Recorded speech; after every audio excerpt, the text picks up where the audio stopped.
ये atomic structure के वो 20 क्वेश्चन है जिसने बहुत सारे बच्चों का सिलेक्शन नहीं होने दिया नीट के अंदर, बहुत सारे बच्चे जिनका सपना तोड़ दिया नीट का, मैं डॉक्टर बनने का।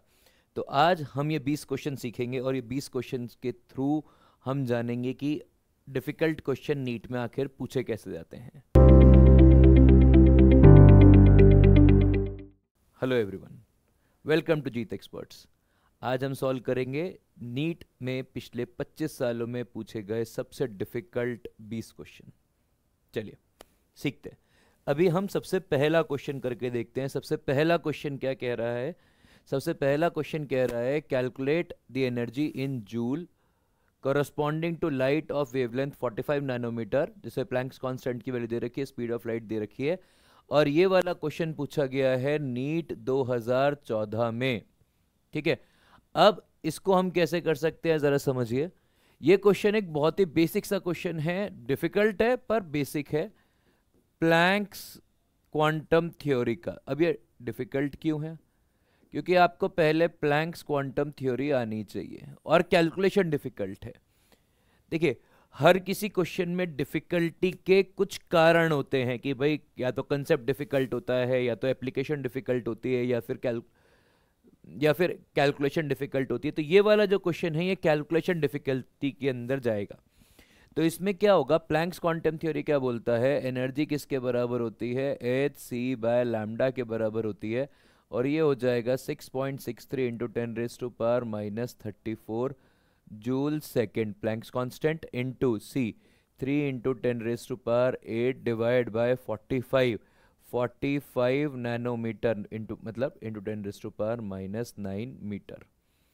अभी यदि इसको हम लोग सॉल्व करना चाहें तो ये हो जाएगा 6.63 इंटू 3 इंटू 10⁻, यदि -9 ऊपर गया तो ये कितना हो गया, +17, तो ये हो गया -17, मतलब, या फिर ऐसे इसको थोड़ा सा और इज्जत से लिख लेते हैं। तो इसको और इज्जत से लिखेंगे तो ये कितना हो जाएगा, 10⁻⁻34 इंटू 10⁻+17 डिवाइड बाय 45। तो ये हो जाएगा 6.63 इंटू 3 इंटू 10⁻⁻17 डिवाइडेड बाय 45। अब ये जो कैलकुलेशन है इसको करने के लिए हम लोग क्या कर सकते हैं, देखिए ये वाली जो एंटिटी है वो रफली 20 के आसपास है, ये जो एंटिटी है ये रफली 20 के आसपास है, ये 45 है। तो ये अप्रोक्सीमेट सॉल्विंग की बात हो रही है कि ऑप्शंस जो है ना वो पावर के अंदर डिसाइड हो रहे हैं, क्योंकि डेटा तो बहुत ही अलग है। तो ये हो गया 20/45 इंटू 10⁻⁻17। तो ये बेसिकली 0.45 के आसपास आ जाएगा, अप्रॉक्सीमेटली 0.45 इंटू 10⁻⁻17 जूल। तो ये हो जाएगा 4.5 इंटू 10⁻⁻18 जूल अप्रॉक्सीमेटली, और इसीलिए आंसर आ जाएगा डी। बात समझ में आई? देखिए, जब कोई क्वेश्चन में ऑप्शन दूर दूर होना तो आप कैलकुलेशन में थोड़े बहुत अप्रोक्सीमेशंस यूज कर सकते हैं, वो आपको हेल्प ही करेंगे, वो आपको नुकसान नहीं पहुंचाते हैं। चलिए, ये पहला क्वेश्चन था जो एटॉमिक स्ट्रक्चर का था, हमने सॉल्व किया। अब ये दूसरा क्वेश्चन सॉल्व करते हैं। देखिए, अभी दूसरे क्वेश्चन के अंदर क्या है, आपको बोला गया according to law of photochemical equivalence the energy absorbed is given as, अभी अर्ग्स पर मोल के अंदर एनर्जी एब्जॉर्ब करने की बात हो रही है। तो आपको क्या मालूम है, एनर्जी ऑफ फोटोन किसके बराबर होगी, और ये भी प्लैंक्स क्वांटम थ्योरी के हिसाब से आएगा, एच सी बाय लैम्डा के बराबर होगी। ठीक है, अब एच सी का वैल्यू कितना दे रखा है जरा समझिए, एच का वैल्यू दे रखा है 6.62। देखिए, अब है ना यहाँ पर ना हमको एक और चीज समझनी होगी कि ये अर्ग्स पर मोल के अंदर पूछा है, एच की वैल्यू अर्ग्स में दे रखी है, मतलब सी की वैल्यू इसमें दे रखी है। अरे यहां पर ना इस चीज को थोड़ा समझिए, इस ये मतलब है सीजीएस सिस्टम का। सीजीएस सिस्टम का मतलब समझते हैं, मतलब अब जो एनर्जी का यूनिट है वो अर्ग होगा, जो डिस्टेंस का यूनिट है वो सेंटीमीटर होगा। तो ये हो गया एच सी बाय लैम्डा। अब यदि इसको एच सी बाय लैम्डा करेंगे तो ये हो जाएगा 6.62 into 10⁻⁻27 into 3 into 10⁻10 divide by lambda. ये आ गई वैल्यू एक फोटॉन की। अब यदि इसी को फॉर 1 मोल करना हो, यदि इसी सेम चीज को 1 मोल के लिए करना हो फॉर 1 मोल, देखिए ये क्वेश्चन को समझने के लिए आपको ये समझना होगा कि आपको यहां पे एनर्जी एब्जॉर्ब निकालनी है इन अर्ग्स पर मोल। तो एनर्जी ऑफ 1 फोटोन आ गई।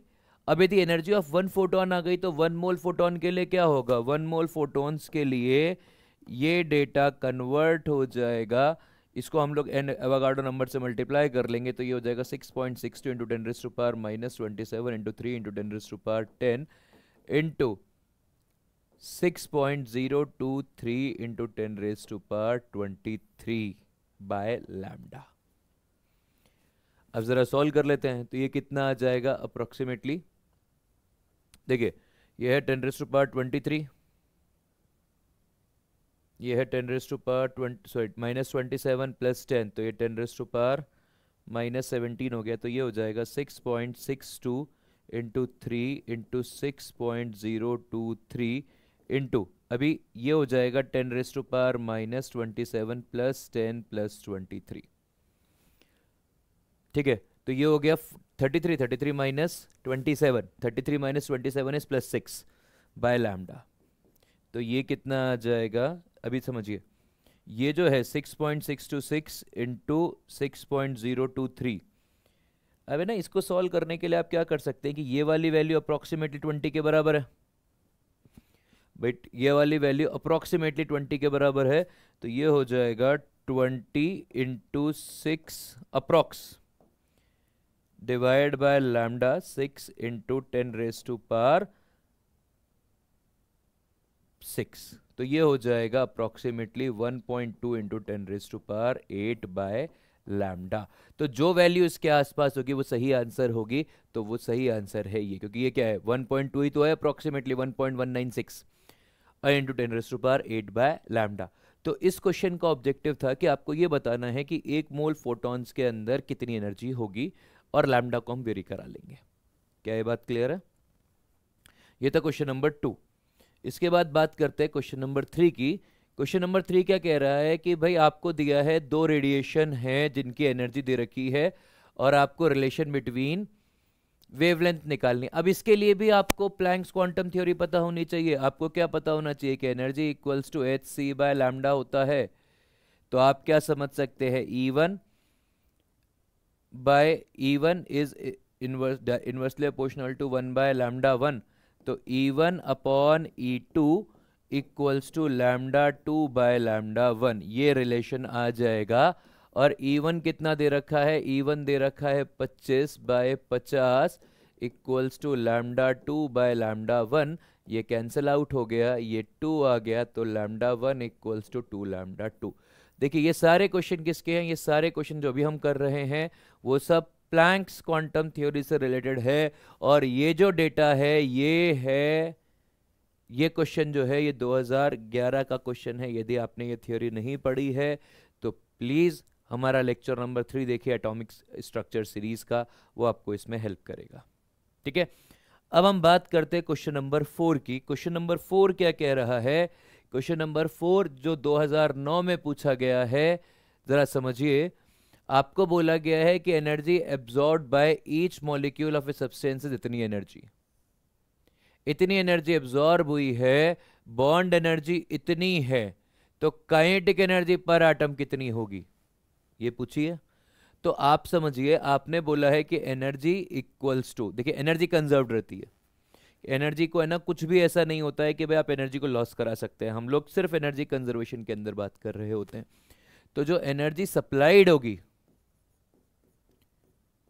ये क्या काम करेगी, ये बॉन्ड एनर्जी बनाएगी और काइनेटिक एनर्जी में टूटेगी, कन्वर्ट हो जाएगी। भाई आपके पास 2 एटम है, 1 और 2, आपने इसको एनर्जी दी तो ये क्या करेगा, या तो ये बॉन्ड टूट जाएगा और ये बॉन्ड टूटने के बाद में मॉलिक्यूल भागने लग जाएंगे, तो कुछ एनर्जी बॉन्ड तोड़ने में गई, कुछ एनर्जी काइनेटिक एनर्जी में गई। तो हमने क्या बोला, ये हो जाएगी bond energy plus total kinetic energy.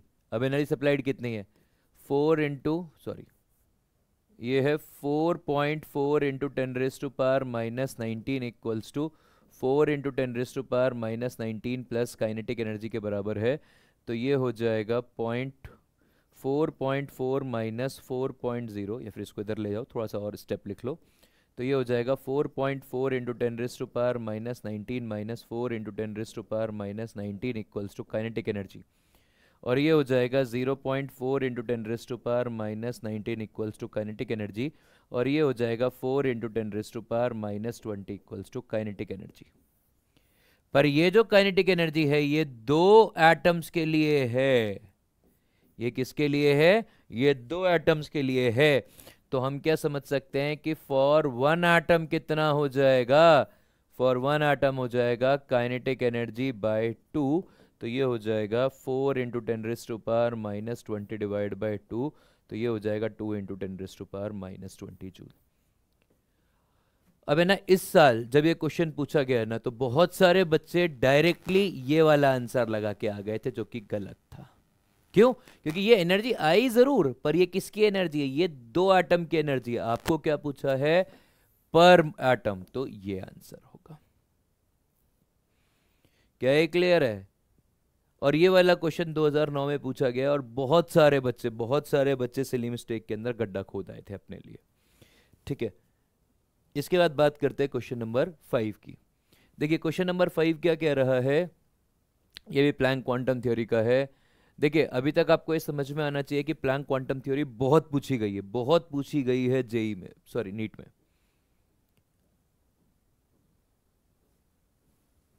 In the energy of photon is इतना, द वेवलेंथ पूछने की बात है। तो आपको क्या समझ में आता है? एनर्जी किसके बराबर होती है? hc बाय लैम्डा के बराबर होती है। तो लैम्डा किसके बराबर हो जाएगा? hc बाय एनर्जी के बराबर हो जाएगा h। 6.626 into 10⁻⁻34 into c, 3 into 10⁻8 metre per second divide by 3.03 into 10⁻⁻19। अभी आप इसको सॉल्व कर लेंगे तो ये कितना आ जाएगा? 6.626 into 3 divide by 3.03 into 10⁻⁻34 plus 8 plus 19, क्योंकि जब ये ऊपर जाएगा तो प्लस की पावर बन जाएगा। तो अब आपके पास कितना आ गया? ये तो अप्रोक्सीमेटली सेम ही वैल्यू है, मतलब ये दोनों कैंसिल होकर अप्रोक्सीमेटली 1 आ जाएगा। तो ये हो जाएगा 6.6 into 10⁻⁻34 plus 8, -34 plus 8 is -26, -26 plus 19, तो ये हो जाएगा 7। तो आप क्या कह सकते हैं? 660 इंटू 10⁻9 मीटर, मतलब अप्रोक्सीमेटली 660 नैनोमीटर के आसपास आंसर हो जाएगा। क्योंकि अब देखिए यहाँ पे जो है वो डेसिमल पॉइंट 10 पॉइंट के अंतर है, इसलिए ना 660 है 656 है, उससे हमारी कैलकुलेशन को कोई फर्क नहीं पड़ता है। ठीक है, इसके बाद अगला क्वेश्चन जो हमको देखना है, ये वाला एक क्वेश्चन है। अब ये क्वेश्चन जो है, ये क्वेश्चन है बोर्स मॉडल का, और ये क्वेश्चन पूछा गया है 2013 के अंदर। देखिए बोर्स मॉडल में एनर्जी का वैल्यू ये है, ये क्या कहता है? Energy equals to -2.178 into 10⁻⁻18 Z square by N square. और इनमें से कौन सी वैल्यू करेक्ट नहीं है? अभी समझिए, the larger the value of N, larger is the orbit radius, बिल्कुल, क्योंकि एन का वैल्यू क्या इंडिकेट कर रहा है? एन इंडिकेट कर रहा है ऑर्बिट। जितना बड़ा ऑर्बिट होगा उतनी ज्यादा रेडियस होगी, क्योंकि रेडियस का आपको यदि फॉर्मूला याद है तो 0.529 into N square by Z angstrom था। तो एन बड़ा होगा तो रेडियस भी बड़ी होगी। अब equation can be use to calculate change in energy when electron changes orbit, बिल्कुल सही बात है, यही तो बात हो रही है कि आपके पास एनर्जी ऑफ एन ऑर्बिट है। अब आप इस फॉर्मूले से first orbit, second orbit, third orbit, fourth orbit सबकी अलग अलग एनर्जी निकाल सकते हो। तो ये वाला स्टेटमेंट भी सही है। ठीक है, अभी तीसरा, for N equal to 1 electron has more negative energy than it does for N equal to 6, which means the electron loses more energy bound in the smallest around allowed orbit, more negative energy than it in for n equal to 6। सही बात है कि भाई more negative energy, it means which means that the electron is more loosely bound। नहीं, ये loosely bound नहीं होगा, ये मोर अट्रैक्टेड होगा। भाई एनर्जी कम, देखिए ये बात सही है, पहला पार्ट सही है कि एनर्जी जो होगी वो नेगेटिव होगी। नेगेटिव एनर्जी का मतलब होता है मोर अट्रैक्शन, और मोर अट्रैक्शन का क्या मतलब होगा? Stronger binding. तो ये जो स्टेटमेंट है ये स्टेटमेंट गलत है और वही आंसर है, क्योंकि आपसे इनकरेक्ट स्टेटमेंट ही पूछा गया है। बात समझ में आ गई? तो आपको है ना आपके क्वेश्चन का ऑब्जेक्टिव भी समझ में आना चाहिए कि भाई इस क्वेश्चन के अंदर आपसे क्या पूछा गया था, इनकरेक्ट, तो ये वाला स्टेटमेंट इनकरेक्ट है। अभी समझिए the negative fourth statement पढ़ के देखते हैं। The negative sign in the equation simply means the energy of electron bound to nucleus is lower than it would be if electrons are in infinite space from the nucleus। बिल्कुल सही बात है, क्योंकि at infinity क्या होगा? यदि आप at infinity समझेंगे तो at infinity no interaction होगा। क्या होगा? no interaction होगा। और यदि कोई इंट्रैक्शन नहीं होगा तो एनर्जी कितनी हो जाएगी इसकी? जीरो। भाई at infinity at rest molecule की जो सॉरी इलेक्ट्रॉन है उसकी काइनेटिक एनर्जी कितनी है? जीरो है। पोटेंशियल एनर्जी है नहीं, क्योंकि अट्रैक्शन और रिपल्शन तो है ही नहीं। बात समझ में आई? तो इसीलिए इसका जो सही आंसर होगा which is correct which is not correct is C. क्या ये क्लियर? ये वाला स्टेटमेंट सही नहीं है। इसके बाद बात करते हैं क्वेश्चन नंबर 7 की। अभी अभी बोर्स मॉडल के ऊपर है। ये क्या कह रहा है? According to Bohr theory which of the following transition in hydrogen atom will rise to least energetic photon. क्या मतलब हुआ इसका? कि भाई जो ट्रांजिशन हुआ उसके अंदर मिनिमम एनर्जी रिलीज होनी चाहिए, यही मतलब हुआ। अब आपको क्या बोला है? एनर्जी किसके बराबर होती है? एनर्जी होती है -13.6, मतलब जो एनर्जी ऑफ फोटोन होगी ये किसके बराबर होगी? 13.6 into Z square 1/n² minus 1/n initial square minus 1/इनिशियल स्क्वायर, इसके बराबर होती है एनर्जी ऑफ फोटोन। ठीक है। अब ये वाली वैल्यू कब बड़ी होगी? जब समझिए ये तो 6 से 1 आ रहा है, बहुत बड़ा जंप है, ये तो सोचना ही नहीं चाहिए। ये 5 to 4 की एनर्जी इससे तो कम होगी, ये भी समझ में आ। देखिए जितना बड़ा जंप होगा ना उतनी ज्यादा एनर्जी रिलीज होती है। तो आपको ये समझ में आना चाहिए कि सबसे कम जंप किसका है। तो सबसे कम जंप किसका होगा? जिसका ये वाला वैल्यू का जो रिजल्ट होगा मिनिमम होगा। तो हम बी और सी के लिए चेक कर लेते हैं। तो बी और सी के लिए कितना होगा? 1/4² माइनस 1/5²। तो ये हो जाएगा 25 minus 16/25 into 16 which is 9/25 into 16 कितना हो जाएगा? 25 इंटू 16 हो जाएगा 400। और दूसरे वाले सिनारियो के अंदर क्या हो रहा होगा? दूसरे वाले सिनारियो के अंदर हो रहा होगा 1/5² माइनस 1/6², मतलब ये हो जाएगा 36 माइनस 25/25 इंटू 36 विच इज 11 और ये जो वैल्यू आ रही है ये वाली वैल्यू कितनी आ रही है? ये वाली वैल्यू आ रही है 900। तो सीधी सी बात है कि ये जो वैल्यू है ये लीस्ट पॉसिबल वैल्यू है, इसीलिए ये जो फोटोन होगा ये फोटोन लीस्ट एनर्जी का होगा। देखिए सिंपल फॉर्मूला लगाना था और कॉमन सेंस यूज करना था। यदि आपने सिंपल फॉर्मूला और कॉमन सेंस यूज किया होता तो ये क्वेश्चन हो जाता है आराम से।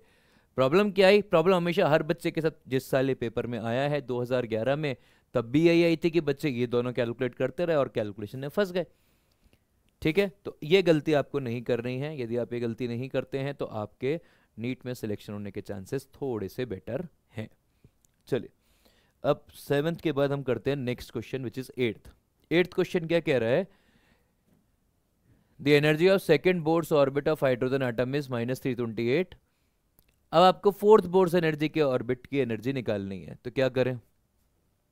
बिल्कुल आसान सा काम है, एनर्जी का फॉर्मूला लिख लेते हैं। एनर्जी क्या होती है?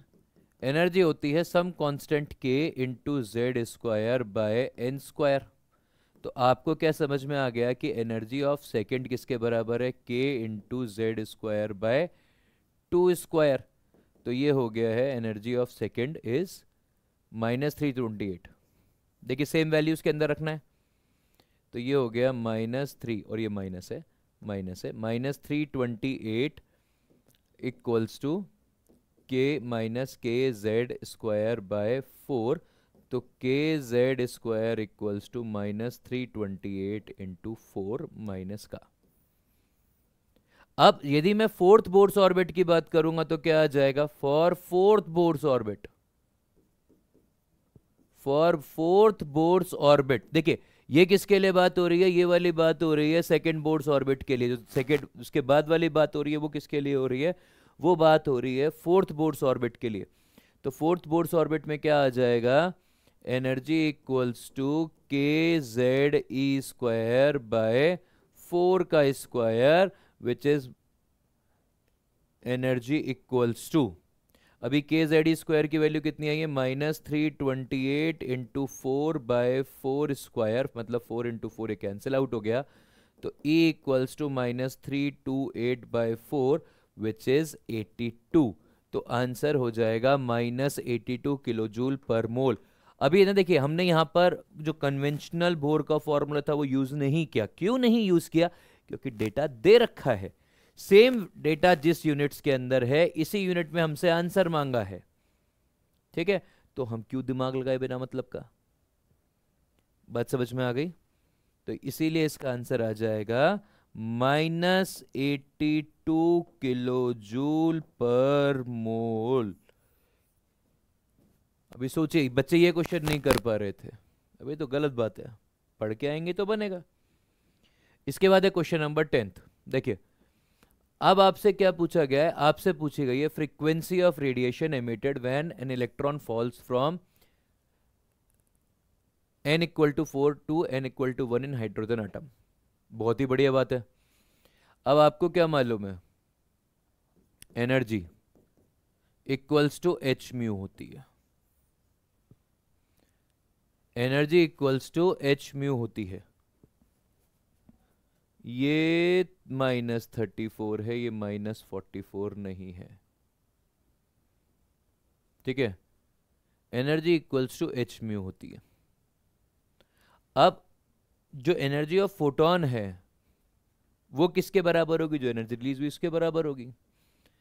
अभी आपको आयोनाइजेशन एनर्जी ऑफ हाइड्रोजन दे रखा है, ये किसके बराबर होता है, ये बराबर होता है जो कांस्टेंट है एनर्जी का, मतलब यदि आपको याद होगा ये किसके बराबर होता है कि इलेक्ट्रॉन जो है वो इलेक्ट्रॉन फर्स्ट ऑर्बिट से इन्फिनिटी पर भाग जाए। तो ये किसके बराबर होता है, आयोनाइजेशन एनर्जी, ये बराबर होता है वो जो एनर्जी वाला कांस्टेंट हमने पिछले क्वेश्चन में बात किया था, के into Z square bye 1 square के। तो ये किसके बराबर होता है, के जेड स्क्वायर के। और ये कितना दे रखा है, 2.18 इंटू 10⁻⁻18।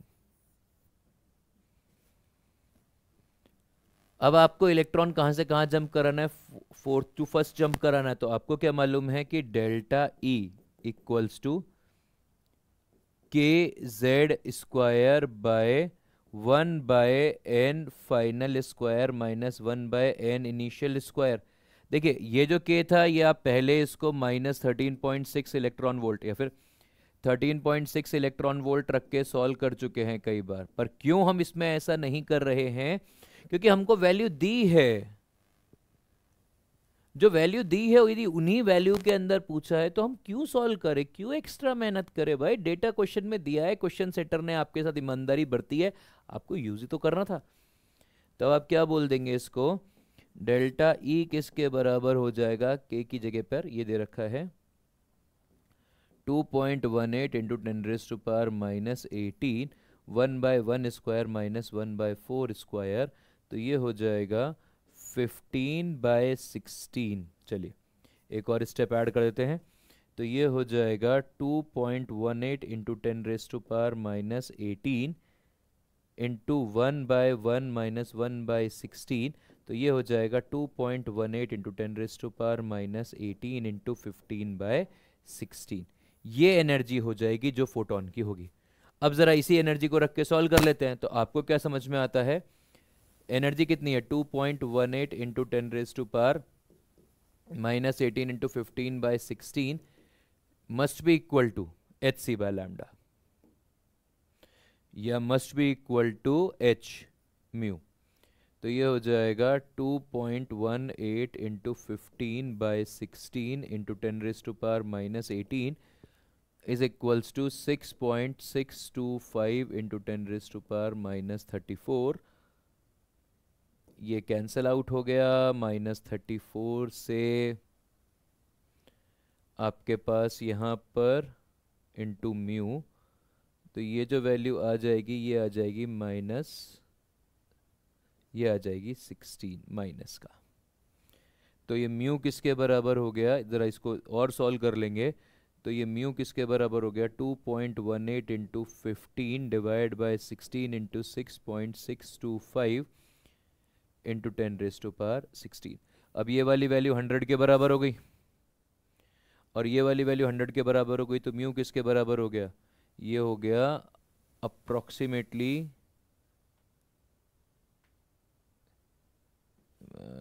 यदि ये 100 के बराबर हो गया तो ये 2.18 इंटू 15 बाय 100 इंटू 10⁻16, तो 10⁻14 हो गया और ये हो गया 30। ये किसके बराबर हो गया? ये बराबर हो गया 30 पॉइंट समथिंग इंटू 10⁻14, मतलब 3 point something 0 something into 10⁻15, which is option number C. बात समझ में आई? तो देखिए बाकी सब काम कैलकुलेशन का ही है। यदि आप ये वाला क्वेश्चन डिफिकल्ट हुआ था कैलकुलेशन की वजह से, यदि आपका कैलकुलेशन सही है तो ये आंसर भी आपका सही ही आता। लोग कैलकुलेशन में फंस के रह गए। तो है ना, देखिए फिर से वही बात है कि ना क्वेश्चन की डिफिकल्टी का एक सिनारियो होता है कि भाई कौन सी लेवल की डिफिकल्टी है। क्वेश्चन कंसेप्चुअली आसान हो सकता है, न्यूमेरिकल डिफिकल्ट हो सकता है। ऐसे कि ये वाला क्वेश्चन है कि भाई न्यूमेरिकली थोड़ा सा लेंदी चला गया। इसके बाद हम करते हैं 10th क्वेश्चन जो 2002 के अंदर पूछा गया है। ये वाला क्वेश्चन बहुत आसान है। क्वेश्चन क्या कह रहा है कि भाई एनर्जी दे रखी है, काइनेटिक एनर्जी पूछी है। अब आपको याद होगा काइनेटिक एनर्जी किसके बराबर होती है? माइनस टोटल एनर्जी के बराबर होती है। ये बोर्स मॉडल का डेरिवेशन था। तो अभी हमको काइनेटिक एनर्जी निकालनी है, तो हम क्या कर लेंगे? Minus total energy. Total energy कितनी रखी है? -3.4 इलेक्ट्रॉन वोल्ट दे रखी है, तो ये हो जाएगी 3.4 इलेक्ट्रॉन वोल्ट। और ये क्यों हल्का सा डिफिकल्ट है? क्योंकि आपको याद ही नहीं आता है काइनेटिक एनर्जी का रिलेशन। देखिए हम लोग जब पेपर सॉल्व करते हैं ना, हम लोग जो पूरी प्रैक्टिस करते हैं, तो पूरी प्रैक्टिस के अंदर सबसे ज़्यादा पार्ट में हम लोग एनर्जी ऑफ ऑर्बिट्स निकालते हैं। हम काइनेटिक एनर्जी के ऊपर उतनी इज्जत नहीं है, तो हम ये भूल जाते हैं। तो ये वाला जो था ये लेस प्रैक्टिस की वजह से थोड़ा सा बच्चों का फंस गया था, पर इतना डिफिकल्ट नहीं था, आसानी क्वेश्चन है पर फंस गया था। चलिए इसके बाद है नेक्स्ट क्वेश्चन। नेक्स्ट क्वेश्चन है डी ब्रॉगली वेवलेंथ का। देखिए क्वेश्चन ही बोल रहा है डी ब्रॉगली वेवलेंथ का है और सेकंड बोर्ड्स ऑर्बिट के अंदर पूछी है। अब आपको क्या मालूम है डी ब्रॉगली वेवलेंथ किसके बराबर होती है? ये बराबर होती है h/mv के। और यदि आपको याद होगा तो ये 2πr must be equal to n lambda भी होता है। अभी सेकंड बोर्ड्स ऑर्बिट के अंदर पूछी है। सेकंड बोर्ड्स ऑर्बिट के अंदर पहले हमें रेडियस निकालनी होगी सेकंड बोर्ड्स ऑर्बिट की। तो ये कितनी हो जाएगी? ये हो जाएगी a0 into n square by z। z का वैल्यू 1 है, तो ये हो जाएगा a0 इंटू n स्क्वायर। तो चलिए लिख देते हैं। तो 2π into a0 into n square must be equal to n lambda. n से n कैंसिल, तो लैम्डा इक्वल्स टू 2π और n का वैल्यू कितना आ जाएगा? n का वैल्यू आ जाएगा 2, क्योंकि सेकेंड ऑर्बिट के लिए पूछा है। 2 इंटू a0, तो ये हो जाएगा 52.9 तो ये जो वैल्यू आ जाएगी ये आ जाएगी 4 इंटू 52.9 इंटू पाई, और ये वाली वैल्यू आ जाएगी ऑप्शन सी, और ये पिकोमीटर के अंदर ही है। अब ये डी ब्रॉगली वेवलेंथ है। अभी देखिए एटॉमिक स्ट्रक्चर खुद से एक आसान टॉपिक होता है, उसमें ऐसा कोई बहुत डिफिकल्ट सा और बहुत ही खूंखार सा क्वेश्चन नहीं बनता है। क्वेश्चन डिफिकल्ट क्यों होता है कि बच्चों को याद नहीं आता है, बच्चों को कैलकुलेशन नहीं आती है। तो ये वाला क्वेश्चन एक अच्छा क्वेश्चन है। इसके बाद है क्वेश्चन नंबर 12। ये क्वेश्चन नंबर 12 जो है ये भी डी ब्रॉगली वेवलेंथ का क्वेश्चन है, 2010 के अंदर पूछा गया है। क्वेश्चन क्या कह रहा है कि भाई इतने किलोग्राम की बॉल है, इस स्पीड से आ रही है, लैम्डा निकालना है। अब direct formula H lambda equals to H by M V करेंगे तो आंसर आ जाएगा, और लैम्डा कितना हो जाएगा H, which is 6.6 into 10⁻⁻34 divide by mass 0.66 into velocity 100, तो आपके पास आ जाएगा 6.6 डिवाइड बाय 66 इंटू 10⁻⁻34, ये नीचे 10 आ गया, तो आंसर आ जाएगा -35 metre, which is option D. बात समझ में आई है? तो देखिए ये क्वेश्चन क्या है, डायरेक्ट फॉर्मूला इंप्लीकेशन है कि भाई लैम्डा निकाला, एच बाय एम वी रखा, एच रखा, एम वी रखा और सॉल्व कर लिया, आपका आंसर आ गया। ये 12th क्वेश्चन था, और ये कब पूछा गया? 2010 में पूछा गया। इसके बाद बात करते हैं ये क्वेश्चन है 2008 में पूछा गया है, और यहां पर क्या बोला गया है, ये हाइजेनबर्ग अनसर्टेनिटी का है। आपको बोला गया है कि अनसर्टेनिटी इन मोमेंटम दे रखी है इतनी, आपको अनसर्टेनिटी इन इलेक्ट्रॉन वेलोसिटी निकालनी है। अब यदि आप समझे कि भाई आपको दिया था dp dot dx is greater than equals to h upon 4 pi, और ये dp को हम लोग क्या लिख सकते हैं, ये dp दे रखा है 1 इंटू 10⁻⁻18, और ये किसके बराबर है, ये बराबर है m डेल्टा m dv के बराबर हो जाएगा। तो dv किसका बराबर हो जाएगा, which is error in velocity, ये बराबर हो जाएगा dp 1 into 10⁻⁻18 divided by mass of electron, और मास ऑफ इलेक्ट्रॉन क्योंकि सीजीएस सिस्टम में सेंटीमीटर है तो ये ग्राम में आ जाएगा, ये हो जाएगा 9 इंटू 10⁻⁻28। तो ये हो गया 1/9 into 10⁻10 which is approximately 1.11 into 10⁻9।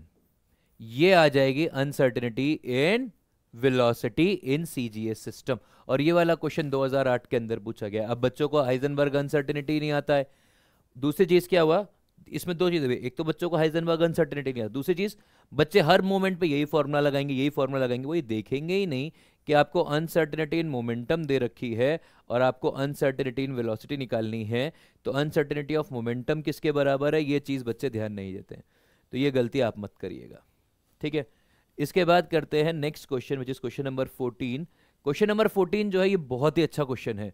क्यों? आपको अनसर्टेनिटी एंड मोमेंटम इक्वल दे रखी है, वेलोसिटी में पूछी है। अभी आपको क्या मालूम है हाइजेनबर्ग अनसर्टेनिटी के अंदर कि delta P dot delta X is equals to H upon 4 pi है, ये दोनों बराबर दे रखे हैं, तो डेल्टा पी का square equals to H upon 4 pi हो जाएगा, and delta P equals to under root H upon 4 pi हो जाएगा। और ये किसके बराबर है डेल्टा पी, अभी हमने एक क्वेश्चन में किया, वो किसके बराबर है, ये बराबर है एम डेल्टा वी के, और ये कितना है एच अपॉन 4 पाई, तो डेल्टा वी किसके बराबर हो जाएगा 1/m under root H upon 4 pi, और ये बराबर आ जाएगा delta V equals to 1/2m under root H upon pi, और ये है ऑप्शन ए, और ये क्वेश्चन 2008 के अंदर पूछा गया है। अब है ना ये वाला क्वेश्चन अच्छा क्यों है, क्योंकि यहां तक तो ठीक है, यदि इसमें हल्का सा ही वेरी करा दो ना तो ये क्वेश्चन फिर सॉल्व ही नहीं होता है। आप प्रोटॉन के लिए निकालना चाहे, आप इलेक्ट्रॉन के लिए निकालना चाहे, तो कभी आप ये वाली कंडीशन फुलफिल नहीं करा सकते, ठीक है।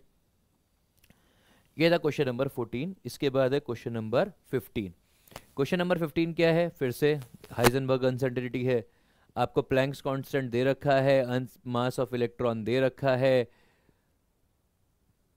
Uncertain involve in measurement of velocity with in a distance. अब ये जो चीज दे रखी है ये क्या है, ये दे रखी है अनसर्टेनिटी इन पोजीशन दे रखी है। ये क्या दे रखा है, ये दे रखा है अनसर्टेनिटी इन पोजीशन। आपको क्या मालूम था, delta P dot delta X is equals to H upon 4 pi है। Delta P equals to H upon 4 pi delta X. अब डेल्टा पी आपको क्या निकालना है, वेलोसिटी निकालनी है, तो आप लिख सकते हैं delta V dot M equals to H upon 4 pi delta X and delta V equals to H upon 4 pi M delta X. रख दीजिए वैल्यू, तो आप क्या लिखेंगे, delta V equals to H, H का वैल्यू कितना दे रखा है 6.626 into 10⁻⁻34 divide by 4 pi. 4 pi into mass of electron कितना है 9.11 into 10⁻⁻31 into delta X. Uncertainty in position कितनी रखी है 0.1 इंटू 10⁻⁻10 दे रखी है, एंगस्ट्रॉम में है तो आपको कन्वर्ट करना पड़ेगा। अब ये कितना आ गया डेल्टा वी, यदि डेल्टा वी समझेंगे तो डेल्टा वी आ जाएगा 6.626 इंटू 10⁻⁻34 प्लस 31 प्लस 10, क्योंकि ऊपर जाएंगे डिवाइड बाय, एक काम करते हैं इसको ना 11 कर लेते हैं 10 की जगह पर। क्यों 11 कर सकते हैं, क्योंकि ये 10⁻⁻10 था, 0.1 था, तो ये हो गया plus 11 divide by 4 pi into 9.11, तो डेल्टा वी का वैल्यू हो जाएगा 6.626 इंटू 10⁻, ये हो गया 42। 31 प्लस 11 कितना हो गया, ये हो गया 42। 42 माइनस 34 इज प्लस 8, तो ये हो गया 8 डिवाइड बाय 4 पाई इंटू 9.11। ठीक है, अब यदि इसको सॉल्व करेंगे तो डेल्टा वी किसके बराबर आ जाएगा 6.626 बाय 4 इंटू 3.14 इंटू 9.11 इंटू 10⁻8, और जब ये सॉल्व करेंगे तो ये हो जाएगा 5.79 इंटू 10⁻6 मीटर पर सेकेंड। ये आ जाएगी अनसर्टेनिटी इन वेलोसिटी। अब अगेन ये क्वेश्चन डिफिकल्ट क्यों हुआ, क्योंकि कैलकुलेशन डिफिकल्ट है। यदि कैलकुलेशन आसान होती तो आप ये क्वेश्चन आराम से कर पाते, पर क्योंकि कैलकुलेशन फंस गई है, अभी आपको यदि ये निकालना है तो फिर आप पावर्स में खेलते रहेंगे, तो इसीलिए ये क्वेश्चन को डिफिकल्ट माना गया। इसके बाद है ये क्वेश्चन नंबर 16। क्वेश्चन नंबर 16 क्या कह रहा है, the ratio of the wavelength of light absorbed when hydrogen atom by an hydrogen atom when it undergoes n equals to 2 से n equal to 3 and n equal to 4 to n equal to 6। ये question hydrogen spectrum का है और ये ratio का question है। चलिए तो फिर हम लैम्डा निकालते हैं। हम क्या समझते हैं, लैम्डा किसके बराबर आ जाएगा, लैम्डा बराबर हो जाएगा 1 बाय लैम्डा बराबर हो जाएगा R H Z square 1 by N one square, मतलब 1 by 2 square minus 1 by 3 square. और ये हो जाएगा, ये फर्स्ट केस के लिए है, जो फर्स्ट केस हमने कहा इसके लिए है। यदि हम इसके फॉर्मूले के ऊपर जाते हैं तो फॉर्मूला क्या होता है, 1 by lambda equals to R H Rydberg's constant Z square 1 by N final square minus 1 by N initial square. Done. तो 1 by lambda 1 equals to R H Z square, और ये हो जाएगा 1 बाय 4 माइनस 1 बाय 9, तो 1 by lambda 1 equals to R H Z square, ये हो जाएगा 5 bye 36। दूसरा सिनारियो क्या है, 4 to 6 जाना है, चलिए 1 बाय लैम्डा 2 निकालते हैं।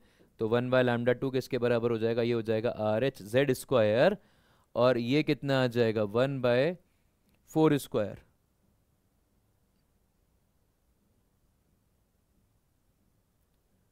ये हो जाएगा 1 by 4 square minus 1 by 6 square, तो ये हो जाएगा 1 by lambda 2 equals to R H Z square 1 by 16 minus 1 by 36। अभी आपको क्या चाहिए, लैम्डास का रेशियो चाहिए, तो लैम्डा 1 अपॉन लैम्डा 2 कर लेंगे, तो ये हो जाएगा 1 by lambda 2 by 1 by lambda 1 equals to, ये हो जाएगा आर एच जेड स्क्वायर, ये आ गया है आपके पास, एलसीएम लेंगे तो ये हो जाएगा 20 by 16 into 36 divide by R H Z square, और ये हो गया 5/36। तो lambda 1 by lambda 2 equals to R H, ये कैंसिल आउट हो गया, तो ये हो गया 20/16 इंटू 36 डिवाइड बाय 5/36, ये कैंसिल आउट हो गया, ये 4, ये कैंसिल आउट हो गया, ये गया, ये 1/4, तो lambda 1 by lambda 2 equals to 1/4 आ जाएगा, विच इज ऑप्शन डी। क्या ये क्लियर है? तो देखिए फिर से इसके लिए क्या करना था, आपको ये पूरा कैलकुलेट करना था, इतने सारे स्टेप्स थे, थोड़ा टाइम लग रहा था, तो बच्चे फंस गए। तो यदि आप इतना सॉल्व करेंगे तो फिर आप फंसेंगे नहीं, ठीक है। और ये था क्वेश्चन नंबर 16। इसके बाद हम बात करते हैं क्वेश्चन नंबर 17 की। क्वेश्चन नंबर 17 ये तो लास्ट ईयर का ही क्वेश्चन है, 2025 का क्वेश्चन है। 2025 एक ऐतिहासिक साल रहा है नीट में, जहाँ पर बहुत सारे बच्चे फंस गए बेचारे फिजिक्स के अंदर। केमिस्ट्री में निकाल सकते थे पर फिजिक्स से फंस गए। अब आपको पूछा है energy and radius of first Bohr's orbit of helium and lithium पूछा है, A0 का वैल्यू दे रखा है, RH दे रखा है। हाँ क्या करें? सबसे पहले एनर्जी निकालते हैं। देखिए एनर्जी के लिए क्या करना होता है, एनर्जी निकालना आसान काम है। एनर्जी के लिए क्या करना होता है, आप कहते हैं कि भाई ये RH नहीं है, ये एनर्जी है ना, ये EH है।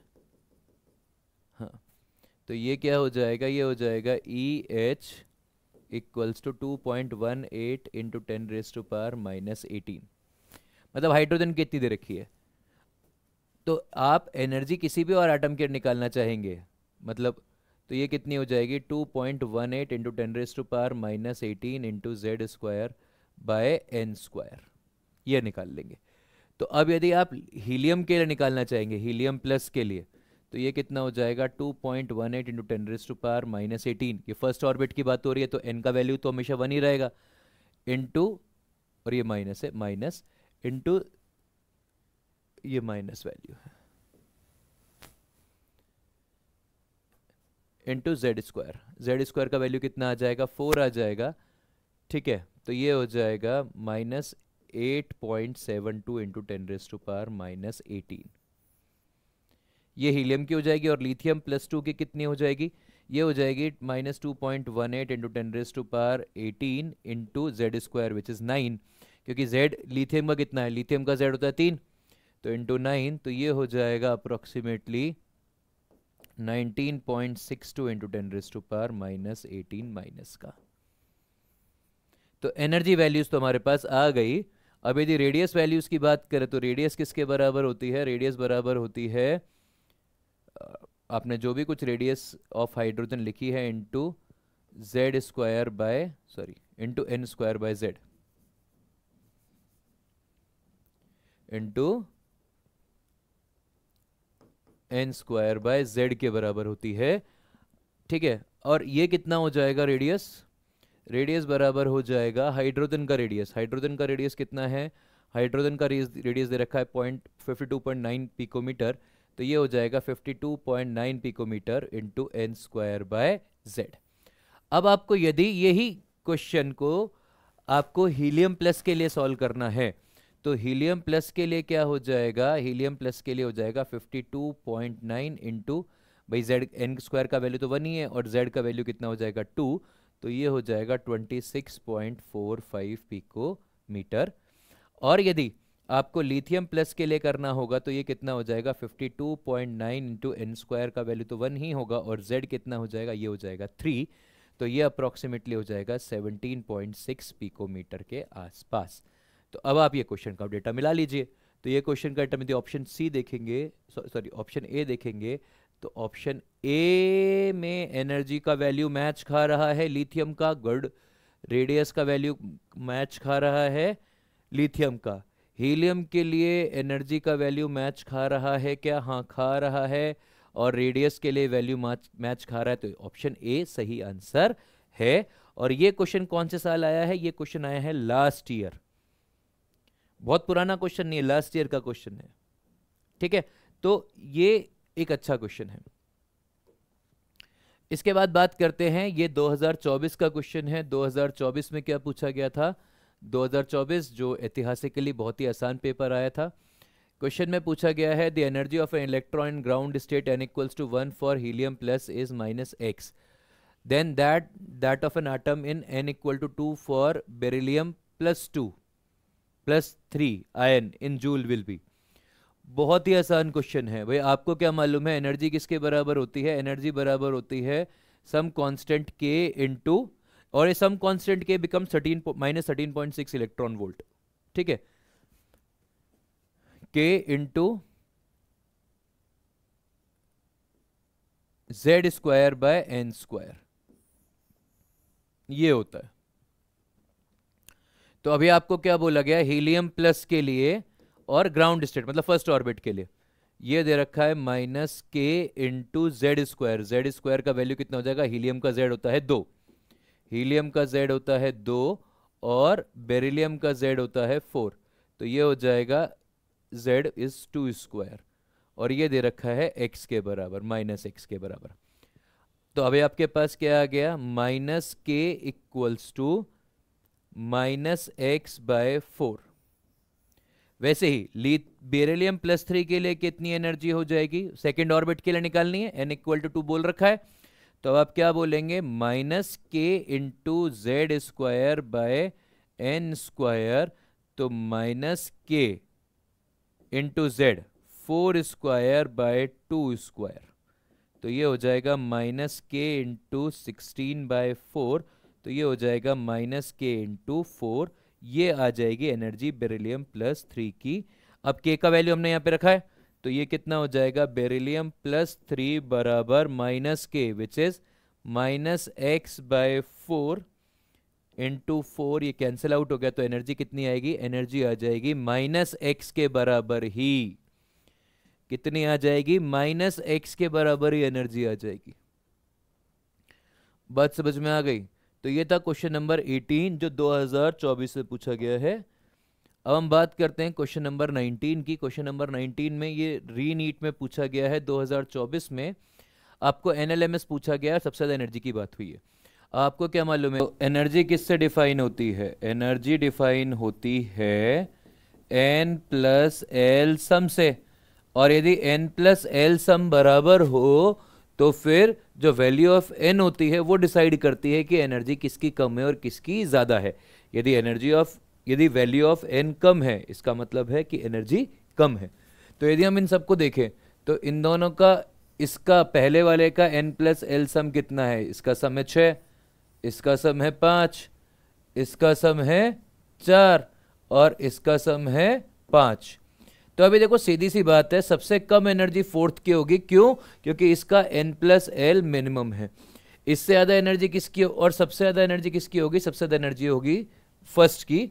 क्यों फर्स्ट की होगी? क्योंकि इसका n + l सबसे ज़्यादा है, ये 6 है। अब जो सेकंड और थर्ड है, सेकंड और थर्ड दोनों का n + l का वैल्यू सेम है। कितना वैल्यू है? 5 है, पर क्योंकि सेकंड का n कम है इसीलिए उसकी एनर्जी कम होगी।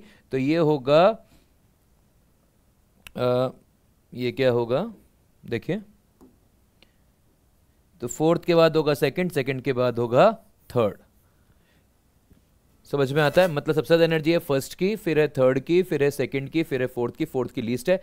इसीलिए सही आंसर हो जाएगा बी। हम क्या चेक कर रहे हैं? हम चेक कर रहे हैं n + l वैल्यू। ठीक है, अब बात करते हैं इस सीरीज के आज के लेक्चर के लास्ट क्वेश्चन की। ये वाला क्वेश्चन पूछा गया है, ये भी 2024 से पूछा गया है। देखिए ये क्वेश्चन क्या कह रहा है कि आपके पास 2 स्टेटमेंट है, आपको बताना है कि इनमें से कौन सा स्टेटमेंट सही है और कौन सा स्टेटमेंट गलत है। आप क्या समझते हैं? Statement 1, the Balmer spectral line of hydrogen atom with the lowest energy located at 5/36 RH centimetre inverse. बिल्कुल हो सकता है। कैसे निकालेंगे जरा समझते हैं। भाई हमें क्या मालूम है? 1/λ equals to RH Z square. भाई जेड स्क्वायर की वैल्यू हाइड्रोजन आटम के लिए है तो जेड का वैल्यू 1 होगा, तो जेड स्क्वायर का वैल्यू भी 1 होगा। ये तो समझ में आता है। और ये क्या हो जाएगा? अभी समझो, लोएस्ट एनर्जी की बात हो रही है। किसकी बात हो रही है? लोएस्ट एनर्जी की बात हो रही है। तो हाइड्रोजन स्पेक्ट्रम में लोएस्ट एनर्जी कहां पर होती है? वो होती है जो फाइनल है उससे जस्ट ऊपर वाले ऑर्बिटल में। तो जैसे आपने बामर की बात की, तो बामर में सेकंड में इलेक्ट्रॉन आ रहा है फाइनली, तो इनिशियल स्टेट क्या रहेगी उसकी, थर्ड रहेगी, तो थर्ड से सेकंड वाली एनर्जी लोएस्ट एनर्जी होगी। तो हम क्या लिख पाएंगे, 1/2² माइनस 1/3², तो ये हो जाएगा 1/λ इक्वल्स टू RH 1/4 माइनस 1/9, और ये हो जाएगा 1/λ इक्वल्स टू RH, और ये हो जाएगा 9 माइनस 4/36, और इससे लैम्डा की वैल्यू हो जाएगी 36 बाय, मतलब ठीक है, तो ये हो जाएगा 1/λ इक्वल्स टू 5RH/36। बात समझ में आ गई। तो ये क्या बोल रहा है कि भाई लोएस्ट एनर्जी की वेवलेंथ कहाँ पर है, यहाँ पर है, और ये सेंटीमीटर इनवर्स में दे रखा है, तो बिल्कुल सही स्टेटमेंट है। तो स्टेटमेंट 1 तो सही है, इसमें कोई डाउट नहीं है। अब बात करते हैं स्टेटमेंट 2 की। स्टेटमेंट 2 क्या कहता है, when the temperature of black body increases the maximum of the curve intensity and wavelength shifts to shorter wavelength. तो ये ब्लैक बॉडी रेडिएशन का क्वेश्चन है। ये किसका क्वेश्चन है, ब्लैक बॉडी रेडिएशन का क्वेश्चन है। अभी ब्लैक बॉडी रेडिएशन आपको याद हो तो क्या होता है, ग्राफ होता है, वो ग्राफ किसके बीच का होता है, वो ग्राफ होता है इंटेंसिटी वर्सेस लैम्डा का। ये किसका ग्राफ होता है, इंटेंसिटी वर्सेस लैम्डा का ग्राफ होता है। और ये ग्राफ कैसा होता है, ये ग्राफ होता है ऐसा, जैसे आप टेम्परेचर बढ़ाते जाते हो वैसे वैसे ये ग्राफ ऊपर मूव करता जाता है। तो बेसिकली ये जो लैम्डा है, ये लैम्डा डिक्रीज होती जाती है। तो ये जो T है, ये T4 है, ये T3 है, ये T2 है, ये T1 है, और T4 is more than T3 is more than T2 is more than T1 होता है। तो जैसे जैसे आप टेम्परेचर बढ़ा रहे हो, तो ये जो हमने दूसरी लाइन खींची है, चलिए ज़रा समझते हैं, मतलब कौन सी लाइन, ये जो हमने एक लाइन खींची है, इसका मैं कलर चेंज करता हूँ और इसको पिंक करता हूँ। तो ये पिंक ग्राफ है ना, ऐसे पीछे की तरफ भागता है। तो ये जो पिंक ग्राफ है, ये पीछे की तरफ भाग रहा है। तो ये क्या हो रहा है, ये लैम्डा की वैल्यू जो है, लैम्डा वैल्यू ये डिक्रीजिंग साइड के ऊपर है। समझ में आया। तो यदि टेम्परेचर बढ़ा तो जो मैक्सिमम ऑफ द कर्व है वो किस तरफ शिफ्ट हुआ है, वो शॉर्टर वेवलेंथ की तरफ शिफ्ट हुआ है। तो ये वाला स्टेटमेंट भी सही है। बात समझ में आई। तो ये दोनों स्टेटमेंट बिल्कुल परफेक्ट है, इसीलिए इसका सही आंसर हो जाएगा C, both statement 1 and 2 are correct. बात समझ में आई। तो ये वो डिफिकल्ट 20 क्वेश्चन थे, and it is the difficult most question जो पिछले 25 सालों में पूछा गया है। क्यों? क्योंकि इसके लिए आपको ब्लैक बॉडी रेडिएशन का ग्राफ आना चाहिए था, पर क्योंकि हम लोग ब्लैक बॉडी रेडिएशन को इतनी इज्जत देते ही नहीं है केमिस्ट्री के अंदर, तो बच्चे फंस गए। फिजिक्स में आपने पढ़ा होता है, पर फिर अभी कई बच्चे दिमाग नहीं लगा पाए थे। तो ये वाला जो टॉपिक था, दैट वाज, ये वाला question was the difficult most question asked. अब आई होप आपको है ना कुछ ट्रेंड समझ में आया होगा, आपको कुछ क्वेश्चन समझ में आए होंगे, और आपको इससे जो बाकी के क्वेश्चन है उनको सॉल्व करने में हेल्प मिलेगी और आपके सिलेक्शन में मदद मिलेगी। ठीक है, अब हम फिर मिलेंगे किसी और चैप्टर के साथ। तब तक के लिए बाय बाय।